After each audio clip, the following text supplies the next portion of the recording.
मेरा नाम इसहाक अशर है और आप लोगों को पता भी है कि मेरा एक्सीडेंट हुआ था 3 साल पहले। इंसान की ज़िंदगी में कुछ भी होता है तो उसके पीछे कोई वजह होती है, कुछ मकसद होता है और ये होता है कि वो क्यों हुआ है, किस वजह से हुआ है। और मेरे एक्सीडेंट का भी कुछ मकसद था जो खुदा ने मेरी ज़िंदगी से पूरा करना है।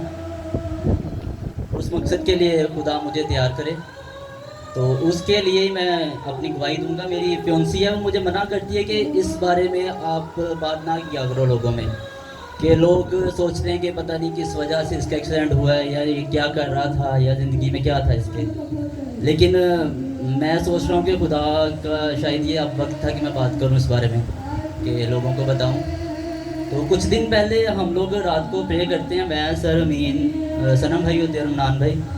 तो वहाँ पे सर अमीन की सिस्टर के बारे में बात हुई कि वो खुदा की बंदी एक ऐसी चीज़ से जंग लड़ रही है जिसके बारे में आम इंसान सोच भी नहीं सकता। तो मैं तो खुदा से यही दुआ करता हूँ खुदा उसको उनको उस जंग में फ़तह याब करे कि वो जिस चीज़ से लड़ रही हैं वो मैं सोचता हूँ कि हम लोग सोचते भी नहीं उस बारे में। तो सर को मैंने बताया, सर मैं भी इन चीज़ों में से गुजरा हूँ। तो सर को मैंने सारी डिटेल बताई तो सर तो बहुत खुश हुए। उन्होंने मुझे बहुत मोटिवेट भी किया कि यार तू ये बात लोगों में बोल के बता लोगों को, कि इससे लोगों को बहुत कुछ सीखने को मिलेगा। तो मैं शुक्रगुजार हूँ कि इस वक्त मैं खड़ा हूँ ये चीज़ आपको बताने के लिए। मैं शेफ़ था और बैंक में भी ड्यूटी करता था, कि सुबह मॉर्निंग में बैंक पे ड्यूटी करता था और शाम में दोपहर में शेफ़ ड्यूटी करता था। तो ये वाक़या था, ग्रैंड रीजन रेस्टोरेंट है डी ग्राउंड में, उसके 5 फ्लोर थे। उसके 3rd फ्लोर पर सुनने में था कि कुछ चीज़ें हैं वहाँ पे।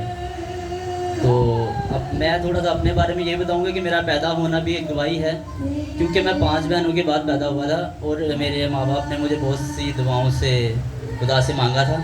और खुदा के सूरमा थे, उनका नाम है शफ़ी, अभी उनकी डेथ हो गई है, बाबा शफ़ी, हम बुज़ुर्ग शफ़ी बोलते हैं उनको। तो उनकी दुआ से मैं पैदा हुआ था। उन्होंने बोला था कि इसका नाम इसहाक रखो और ये खुदा से इसकी ज़िंदगी में काम लेगा। तो 3rd फ्लोर पे वो था, तो मैं था कि मुझे कौन सा कुछ होना है, तो मैं तो खुदा के साथ हूँ या खुदा की फैमिली, मेरी सारी फैमिली खुदा के साथ है। तो मैं 3rd फ्लोर पे गया, मैंने वहाँ बोला कि अगर कोई चीज़ है तो सामने आए। तो तभी तो कुछ नहीं हुआ, लेकिन रात को वो चीज़ मेरे साथ मेरे घर आई। मेरे वाले साहब बैठे हैं, उन्होंने वो डेट लिखी, उनको फील हुआ था, क्योंकि मैं जब आया उनसे मिला तो उनको फील हुआ कि कोई चीज़ तेरे साथ आई थी। तो डेट उन्होंने लिखी, बाइबल में सारा उन्होंने लिखा। तो रात को वो मेरे चस्ट पे आ गया था जो भी था। तो मुझे याद है कि तब मैंने 23 ज़बूर की 2 आयत की थी कि खुदावंद मेरा जुबान है। जस्ट मैंने इतना बोला था तो वो चीज़ मेरे ऊपर से गायब हो गई थी। तो नेक्स्ट डे वहाँ पे शेफ़ था एक, बाबर शहीन उनका नाम है, वो क्रिश्चन ही थे। तो मैं था कि मैं जिस चीज़ को करता हूँ मैं डीपली उसको स्टडी करता हूँ या डीपली उसके अंदर जाने की कोशिश करता हूँ, जो भी काम करता हूँ। तो मैं शेफ़ लाइन में था तो मैं उसको बड़ा अच्छे से कर रहा था कि मेरे साथ के जो बैच के लड़के थे वो मुझसे अभी कम थे, मैं ज़्यादा खुदा का शुक्र था कि तरक्की कर रहा था। तो वो शेफ़ इस चीज़ से जेलस हो रहे थे कि यार ये कल का लड़का आके तो मेरे साथ खड़ा हो रहा है, क्योंकि थोड़ी सी तालीम भी थी, बोलने का पता था। तो ओनर्स मेरे साथ काफ़ी उनका अच्छा रिलेशन हो रहा था। तो उस बंदे ने भी मेरे ऊपर ब्लैक मैजिक किया। उधर थी माई काल का, शायद कहीं उन्होंने नाम सुना होगा। तो उसने वो मेरे पीछे लगा दी थी। तो तकरीबन वो महीना मेरे साथ रही है। तो उन दिनों में काफ़ी मेंटली डिस्टर्ब था और फिज़िकली भी था। तो मैंने अपनी फियोंसी से बात की थी तो उसने अपने घर बताया, मैंने घर अपनी फैमिली को नहीं बताया किसी को भी। तो फिर उसने मुझे बुलाया, उसने अपने घर बताया, वहाँ पे उन्होंने मुझे बुलाया। तो पास्टर से मैंने वहाँ पास्टर से उन्होंने मेरी ये दुआ की। तो उन्होंने बोला कि कुछ चीज़ है इसके साथ। तो बाकी उन्होंने पानी और तेल पे मुझे दुआ करके दी। मुझे याद है कि मैंने 2 या 3 दिन तेल लगाया होगा, तो तेल खुद ही घर पता नहीं गिर गया, तो वो सारा गिर गया था, ज़ाया हो गया। पानी भी किसी ने पी लिया। तो जितने दिन वो मैं लगाता था ठीक था, लेकिन बाद में फिर वही चीज़ शुरू हो गई थी मेरे साथ। तो जब मैंने सुबह बैंक की ड्यूटी करके जाता था, जिस तरह रेस्टोरेंट में जाना, तो मेरे फेस फेल हो जाता था और आइज़ रेड हो जाती थी। जिनसे मैं काम सीख रहा था, मेरे जो उस्ताद थे, वो भी इस चीज़ से परेशान थे कि यार तू इतनी जल्दी तरक्की करके सारा कुछ भूल रहा है।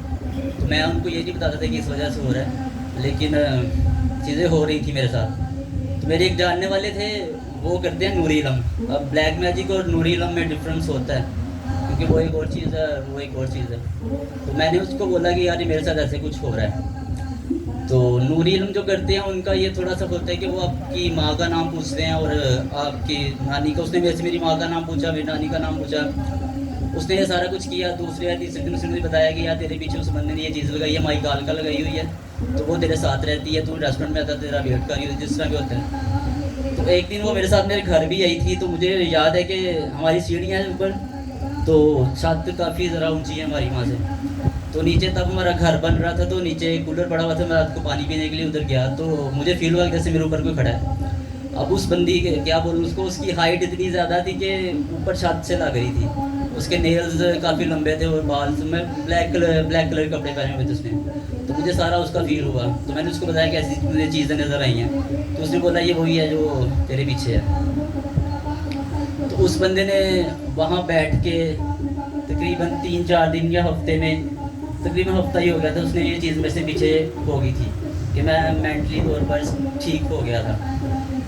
लेकिन जब उसने ये चीज़ मेरे से ख़त्म की, तो मुझे इसमें था कि यार एक बंदा कहाँ बैठा हुआ है, उसने वहाँ बैठ के ये चीज़ें मुझसे ख़त्म की है, तो कैसे कर ली उसने। तो मुझे ये भी था कि मैं यार ये चीज़ सीखूँगा। तो ये सीखने के लिए मैं उसको बार बार कह रहा था, यार मुझे ये चीज़ सिखा, मुझे भी सीखनी है, तूने कैसे ये चीज़ की है। तो वो मुझे कहता था कि यार नहीं, तुझे नहीं मैं सिखा सकता, क्योंकि मैं तेरे पे हर वक्त नज़र नहीं रख सकता, क्योंकि ये चीज़ें कुछ भी कर लेती हैं, किसी टाइम भी कुछ कर देती हैं। तो लेकिन मैं था कि नहीं, मुझे सीखनी है। मैं उसको हर दूसरे तीसरे दिन बोल देता यार मुझे सिखा। तो वो बंदे ने एक दिन मुझे कहा चल ठीक है मैं तुझे सिखाता हूँ। तो उसने मुझे कुछ बोला कि ये कर ऐसे कर, तो मैं करना शुरू हो गया। तो मेरी वही आदत है कि जो मैं चीज़ करता हूँ उसको डीपली उसकी स्टडी करता हूँ, उसको समझता हूँ। तो मैं उस चीज़ में काफ़ी ज़्यादा हो रहा था कि उसको मैं ज़्यादा डीपली ले रहा था, उसकी बारीकियाँ जान रहा था कि कैसे होता है कि बंदा अपने आप से भी कुछ सीखना शुरू कर देता है। तो मैं उसमें काफ़ी चीज़ों में आगे बढ़ गया था। तो जो मेरे उस्ताद हैं जिनसे मैंने काम सीखा था, उनकी औलाद नहीं हो रही थी, मतलब कि औलाद होती थी तो उसकी डेथ हो जाती थी। तो एक दिन उन्होंने मेरे से काफ़ी परेशान थे, तो मैंने पूछा सर क्या मसला है कि आप इतने परेशान हो। तो उन्होंने बोला कि यार मेरे ऐसे मसला है कि मेरे बच्चे पैदा होते हैं तो उनकी डेथ हो जाती है। तो मैंने कहा चलो सर मैं कुछ एक बंदे से बात करूँगा, क्योंकि उन लोगों का ज़्यादा बिलीव होता है इन चीज़ों पर। तो मैंने उनको बोला कि मैं सर किसी से बात करता हूँ। तो मैंने उससे बात की, उसको बताया, मैंने कहा यार ऐसे ऐसे हो रहा है, मेरे ना टीचर हैं उनके साथ। तो उसने बोला कि उनकी वालदा का नाम और उनकी नानी का नाम ना पता करके मुझे बता। तो मैंने उनको बताया। तो उसने बोला कि यार इसकी ना भाभी है, उसने इस पर इसकी बीवी पे ना ब्लैक मैजिक किया है। ये जो शादी का जोड़ा पहन के आई थी उसके अंदर उसने कैंची के साथ कट लगाए हैं, क्योंकि ब्लैक मैजिक के कुछ तरीके होते हैं, कुछ कैंची के साथ करते हैं, कुछ ब्लैक मैजिक वो बालों के साथ होता है। तो मैंने उनको बताया कि यार ऐसे ऐसे किसी ने मुझे बोला था, आप चेक कीजिएगा जाके अगर हो तो नेक्स्ट डे वो आए तो उन्होंने मुझे बताया कि यार सेम वैसे ही था कि उसकी ना लहंगे के अंदर कट लगे हुए हैं। तो उसने मुझे बोला कि अब तू इसको हैंडल कर। मैंने कहा यार मैं नहीं कर सकता, मैं तो बिना। कहता नहीं, तू इस काबिल हो गया कि तू उसको खुद ही हैंडल कर सकता है। मैंने कहा नहीं तू कर, मैं तो नहीं ये चीज़ करूँगा अभी। कहता नहीं तू कर, तुझे बड़ा शौक था करने का तो अब कर इसको। मैंने कहा नहीं मैं अभी नहीं करूँगा, तू कर। तो फिर उसने वो चीज़ की। उसने बताया जी कि डस के जाओ, वहाँ पे एक दरबार होगा, वहाँ से बेड़ लो, बेड़ ला के उसके जो कपड़ा था उसके अंदर रैप करके तो पेटी में रख दो। तो सेम किया, क्योंकि उन दिनों बेरों का मौसम नहीं था। तो जाके उस दरबार से बेड़ लेना ही बड़ी था कि मैं इस चीज़ को समझता हूँ कि उस बंदे ने बोला कि बेड़ ले गया, उस तब मौसम भी नहीं था। तो बेड़ वहाँ से मिले हमें, तो हम लेके उसने आगे रखे। तो अभी उसकी एक बेटी है। तो इस चीज़ में आगे मैं बढ़ता जा रहा था, तो मैं काफ़ी इन चीज़ों में बढ़ गया था।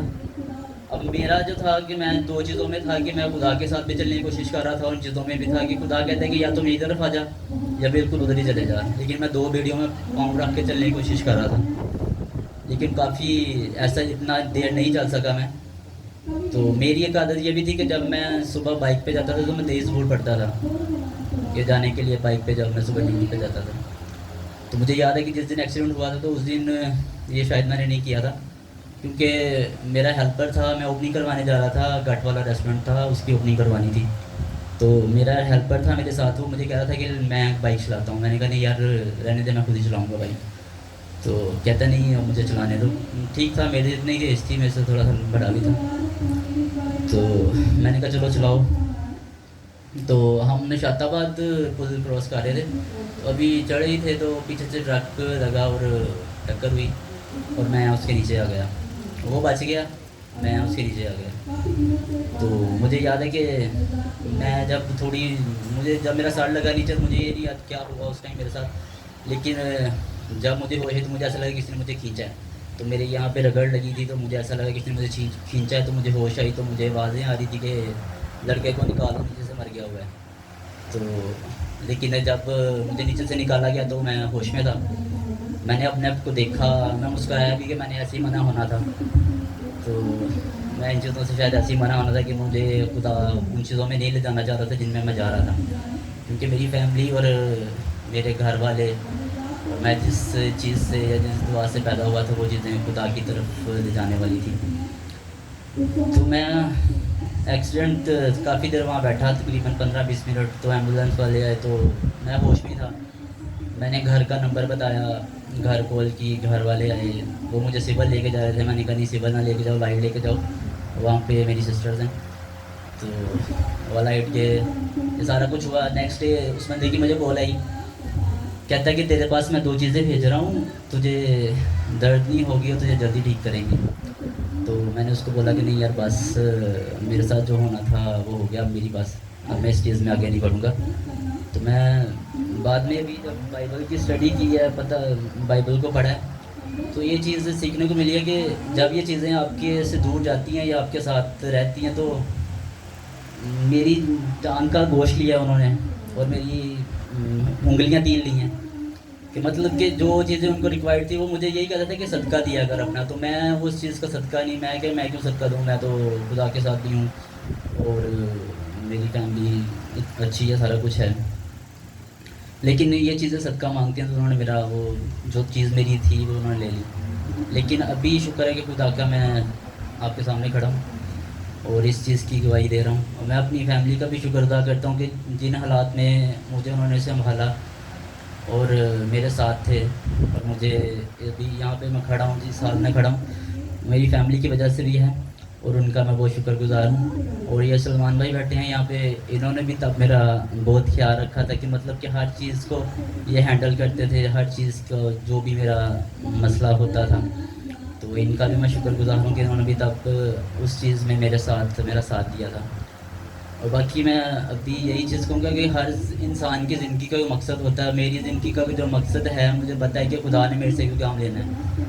तो मैं उसके लिए अपने आप को अब मैं सोच रहा हूँ कि मेरा वक्त है, क्योंकि मैंने 2-2.5 साल इस चीज़ का इंतज़ार किया कि शायद मैं इस चीज़ की कब बात करूँगा। तो अभी मैं शुक्रगुजार हूँ कि मुझे इस चीज़ का मौका मिला कि मैं लोगों के सामने खड़ा होकर ये चीज़ बता सकूँ कि खुदा ने मुझे कहाँ से पकड़ के निकाला। क्योंकि मैंने मौत को बड़ी नज़दीकी से देखा है, कि मैंने उसको वहाँ से देखा है कि हर चीज़ को मैंने देखा है। तो मैंने उन चीज़ों को भी देखा है, वो कैसे काम करती है। मेरे साथ रहती थी, मेरे घर तक आती थी, लेकिन मेरे घर एंटर नहीं होती थी, बाहर रहती थी, क्योंकि उसने बोला था कि तेरे घर नहीं जाएंगी, तेरे साथ रहेंगी। तो मुझे चीज़ें फील होने लग जाती थी। मैंने 2-3 काम भी लोगों को करवाए कि मैं खुद इस चीज़ में काफ़ी बढ़ गया था, लेकिन खुदा ने मुझे उस चीज़ से निकाला। मैं उसके लिए खुदा का शुक्रगुजार हूँ। अब मैं खुदा से यही दुआ करता हूँ कि खुदा ने जो मेरी ज़िंदगी से मकसद लेना है या जो काम लेना मुझे उसके लिए तैयार करें। और मैं खुद चाहता हूँ कि खुदा मेरी ज़िंदगी से काम लें, क्योंकि जब हम चाहते हैं खुद के खुदा हमारी ज़िंदगी में काम करे तो खुदा तभी हमारी ज़िंदगी में काम करता है। तो मैं उस चीज़ के लिए मैं खुदा के आगे दुआ करता हूँ। और आप लोगों से भी मेरी क्या कहते हैं गुजारिश है कि मेरे लिए दुआ कीजिएगा कि खुदा जिस मकसद के लिए मुझे दोबारा ज़िंदगी दी है तो वो मकसद मेरी ज़िंदगी से पूरा करें। Thank you so much.